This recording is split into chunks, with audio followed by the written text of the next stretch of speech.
की तरफ से एक बहुत बड़ी स्ट्राइक की गई और उसके बाद अभी करंट सिचुएशन किस तरह की है वो लगातार हम आप तक पहुंचा रहे हैं।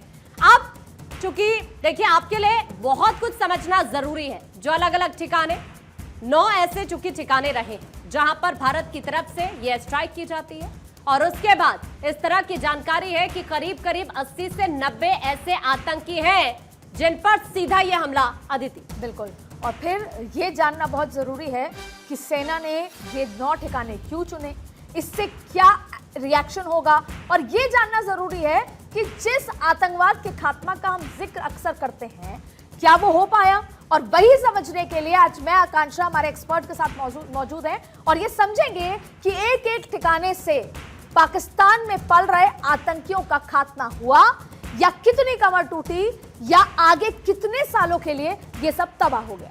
तो समझने की कोशिश करते हैं। हमने कुछ देर पहले आपको सवाई नाला का जिक्र किया, फिर हमने बिलाल के ठिकाने का जिक्र किया, सैयदना बिलाल। अब हम बात करते हैं, देखिए अभी हमने सर आपने बहावलपुर का जिक्र किया जो सबसे बड़ी कमर तोड़ना, फिर सरजाल का जिक्र किया, अब हम चाहेंगे कोटली का आप जिक्र करें। देखिए हमारे इस तरफ कोटली है, आपको ये बताना चाहेंगे कि कोटली पे किस आतंकवादी संगठन का कब्जा था और क्या वजह थी कि भारत की सेना ने इस जगह को चुना, और नहीं तो सर आप सवाई नल्ला का जिक्र कर सकते हैं कि ये क्यों चुना गया। देखिए सवाई नल्ला जो है, सवाई नल्ला ज्यादातर यहाँ पर जैश का कब्जा रहा है जी, और जैश के आतंकियों को ज्यादा से ज्यादा यहाँ लॉन्च पैड भी रहा है और उनके जो आका हैं वो अपना यहाँ हेडक्वार्टर एक तरह से बना के रखते थे, तो इसलिए इसको चुना गया।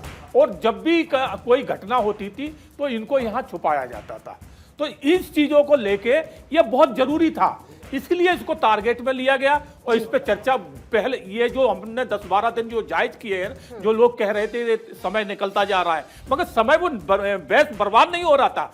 वो हमारी सेनाएं, तीनों सेना मिलके इसके ऊपर गहन सर्च मार रही थी कि ये आतंकवादी किस पोस्ट में ज्यादा हैं और इनके आका कहां छुपे हैं। जैसे बड़े बड़े दो एक आतंकवादी वो इन्होंने क्या है जो सिविल एरिया है उसमें छुपा के रख दिए थे। सर मैं गलत, इसको हम अब दर्शकों को और आसान भाषा में समझाएं। जैसा मैं पढ़ पा रही हूं, जो सेना की ऑफिशियल जो जानकारी आई है कि ये लश्कर तैयबा का ठिकाना था। यहाँ पर जो हाल ही में जो सोनमर्ग और गुलमर्ग के लिहाज से जो ट्रेनिंग कैंप होते थे उस